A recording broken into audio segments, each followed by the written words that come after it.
tayo mula sa Duterte Youth Party List. Alam nyo, ngayong panahon na ito, sa ating mga kababayan Pilipino, napakadaming nadidiscover ngayon na kalokohan ng iba't ibang ahensya, pagpaplander ng pera ng sambayan ng Pilipino.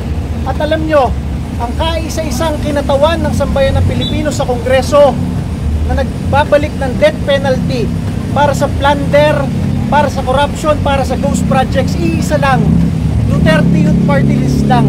Mula 2022 to 2025, Duterte Youth Party List ang nag-ain ng death penalty bill para sa plunderers, kurakot at mga ghost projects sa gobyerno. At ngayon nandito tayo, hindi lang pala pera ang ninanakaw ngayon, pati pala boto ng milyong-milyong Pilipino ay ninanakaw na rin ngayon. Alam nyo kung bakit tumaas ang boto ng Duterte Youth Party List ngayon 2025? Dahil sa ganyang advokasya na ibinabalik ng Duterte Youth Party List ang death penalty para sa mga mandarambong sa ating gobyerno. At ang boto ng Duterte Youth Party List po ngayon ay lampas 2.3 million Filipinos ang bumoto. Para ipakita ko sa inyo kung sino mga bumoto sa Duterte Youth Party List. Ang pinakamalaking boto po ng mga pulis, sundalo, tropa ng gobyerno through the local absentee voting, number 1 po, Duterte Youth Party List. Ang boto po ng ating mga OFWs buong mundo, ibinigay po, ipinagkatiwala sa Duterte Youth Party List para kanilang maging kinatawan sa Kongreso. Sang bansa po number 1 ang Duterte Youth Party List? Ang Duterte Youth Party List po ay number 1 sa United States, number 1 sa United Kingdom, number 1 sa Germany, number 1 sa Canada, France, Japan, China, Spain, Saudi Arabia, mga Pilipino sa Singapore, Hong Kong, number 1 ang Duterte Youth Party List, New Zealand, India, South Korea, Taiwan, Austria, Belgium, Czech Republic, Denmark, Italy, Norway, Poland, Portugal, Sweden, Israel, Switzerland, Netherlands, Turkey, United Arab Emirates, Qatar, Kuwait, Bahrain, Egypt, Jordan, Lebanon, Oman, Kenya, Libya, Morocco, Nigeria, South Africa, Thailand, Cambodia, Brunei, Malaysia, Laos, Myanmar, Timor-Leste, Papua New Guinea, Vietnam, Mexico, Bangladesh, Chile, Argentina at marami pa. Wala kami kahit isang coordinator sa kahit anong bansang yon. Pero ang ating mga kababayang Pilipino sa napakaraming bansang iyon, ang ginawang number 1 na party list na ibinoto nila dito sa ating bansa, Duterte Youth Party List. Kaya po, nung May 19, dapat nakita ng milyong-milyong Pilipino na umupo ang kanilang binotong kinatawan sa Kongreso. Saan kayo nakakita? Hindi lang pera ang ninanakaw ngayon, pati ang milyong-milyong boto. Ang mga natatalo, nananalo ngayon. Ang panalong-panalo katulad ng Duterte Youth Party List ninyo ay itinatalo ng COMELEC. Pag tinignan nyo yung kaso, banggitin ko sa inyo kung ano yung kaso. Kinasuhan kami noong 2019, isa vote buying. Bakit daw? Kasi daw, ipinangako daw namin sa isang speech, sabi namin, kapag kami nanalo, lahat ng aming pondo ay iaalay namin sa taong bayan. Wala kaming kukurakutin kahit piso. Yun po yung kasong vote buying. Sa dami ng kilala nyong gobernador, congressman, mayor, barangay captain, na nag-aabot ng pera para bumili ng boto, ang kaisa-isang nakasuhan dyan sa COMELEC Central Office ng vote buying, yung nangakulang ng good governance. Kinasuhan rin kami noong 2019 ng promoting violence. Kasi daw, sabi ko daw sa isang speech, kapag kami ay nanalo, dedebatihin namin kayo hanggang maubos kayo sa Kongreso at sa lansangan.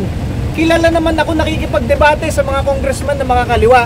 Kilala naman ako nakikipagdebate sa lansangan kahit kay Jim Paredes sa EDSA Shrine. Ang kinaso sa amin, promoting violence tantamount to mass murder. Gawa lang ng isang linyang uubusin namin kayo pag dinebate namin kayo. At kinatigan ng COMELEC yon. Yung mga nag-aaral ng batas sa COMELEC na abogado, sinabi nila, totoo to. Kami na nga lang ang lumalaban sa mga teroristang NPA, kami pa ang nadeklara na nagpo-promote ng violence tantamount to mass murder. Kahit po ang ating mga kababayan dito ay hindi abogado, sasabihin nyo, mapapamura kayo. At yung huling kinakaso, hindi daw tayo rehistrado sa COMELEC. Paano nangyari yon? Kalaban ko nga yung dating senior commissioner doon ng 3 taon. Di sana kung nakita niya yan, tinanggal kami dati pa. Meron kasing sinasabi lang hindi daw na-publish na isang papel sa dyaryo. Anong sabi nung nagpapasalamat kami sa isang presiding commissioner ng COMELEC? kay Presiding Commissioner Ray Bulay dahil doon po sa decision nag-side siya sa Duterte Youth Party List. Sinabi niya walang violation ng kahit anong batas ang Duterte Youth Party List. Bakit? Nakalagay sa party list law, Section 5 registration, the COMELEC shall publish. Sino po nakalagay na magpapublish ng isang one-pager na yon? COMELEC po. Kung inutos ng COMELEC sa amin, hindi kami nag-publish. Pero kung hindi nila inutos, paano namin mahuhulaan? Diba? Tapos na, yun na yung kaso ng Duterte Youth. Isipin nyo, sa dami ng party list dyan, may party list dyan, may peke yung citizenship.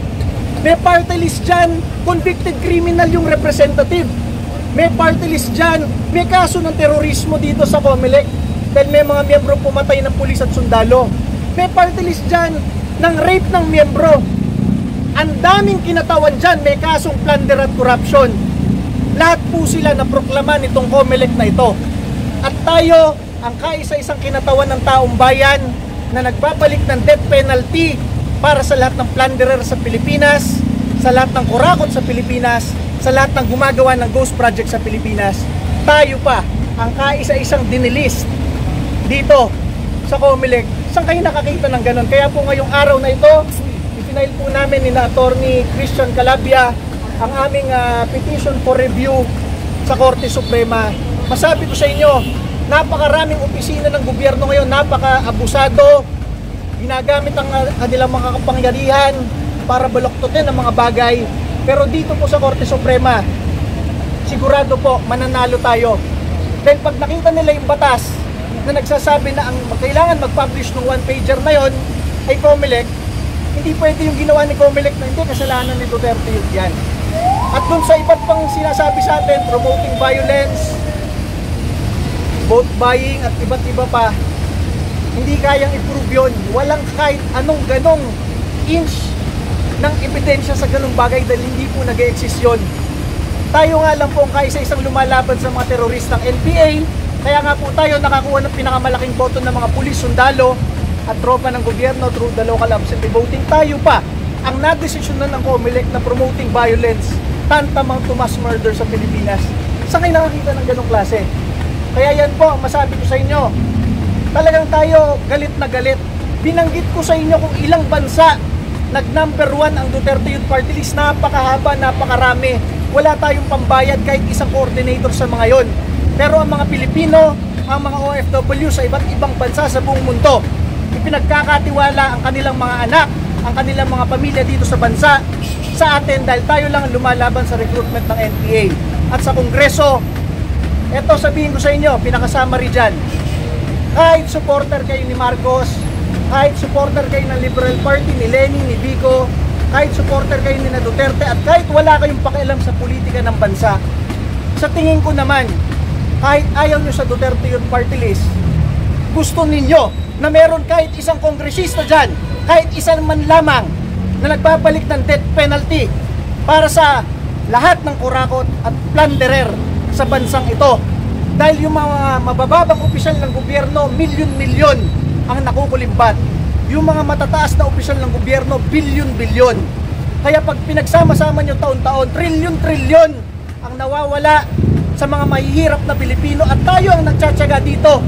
Na kaya kailangan natin magmadali ngayon dahil pagbaksak daw ng ulan, nagtatapos na yung session dito dahil bumabaha ng todo dito. Ganyan ang klase ng bansa natin ngayon.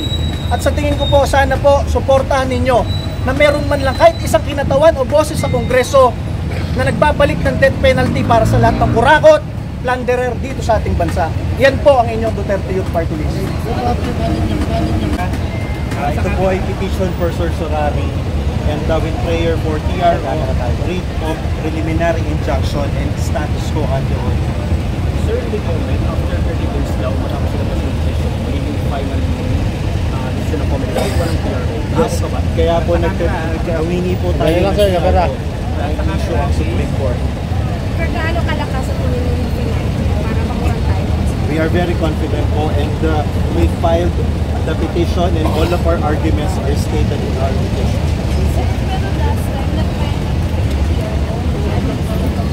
Yes. nangyari po Ma'am, yung petition na po yun, separate issue po yun. Yung other petition that we filed, it deals with the suspension of the proclamation. This petition is, it deals with the cancellation of the 30 youths registration as a party list.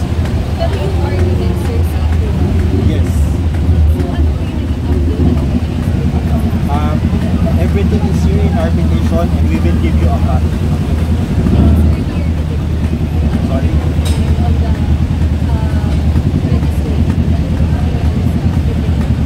This is a new petition assailing the decision of the Comelec.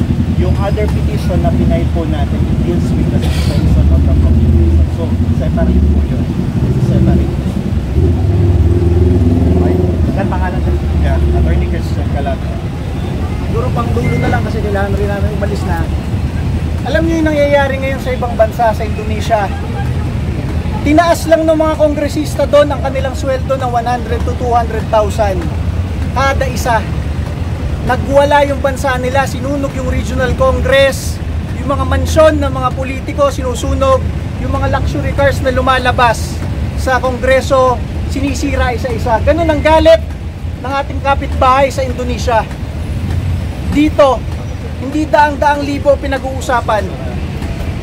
Bilyong-bilyon at napakaraming abuso ng ating iba't ibang opisina ng gobyerno. Dito sa ginawa ng Comelec na ito, every 3 years na nga lang tayo babawi na iboboto natin yung gusto natin na kinatawan natin sa Kongreso para silang matapang na magsalita doon. Ninakaw pa sa atin yung ating pag-assume ng SONA. Kaya masabi ko sa inyo, yung galit ng taong bayan, sinusubukan nitong Comelec. Yung boto ng taong bayan na sinasabi sagrado, ang kada isang boto, uwi na lang yan ng Comelec. 2.3 million na boto. Boto ng mga pulis, boto ng mga sundalo, boto ng mga iba't ibang Pilipino sa buong mundo, at boto ng lampas 2 milyong Pilipino. At sigurado po tayo, dito sa pinail natin, kakatigan tayo ng Korte Suprema.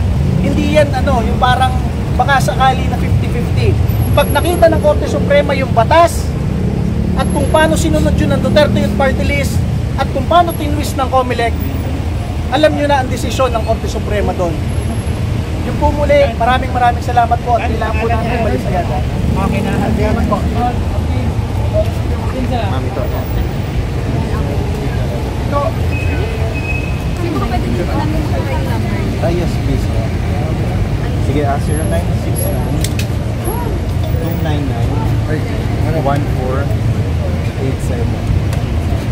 Sige ma'am, pag may questions mo, para mas buo yung sagot ko. Jo, kasi daw po. Thank you. Huwag yung harapan po.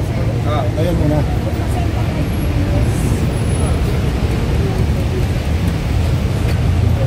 Salamat, sir. Salamat po. Thank you.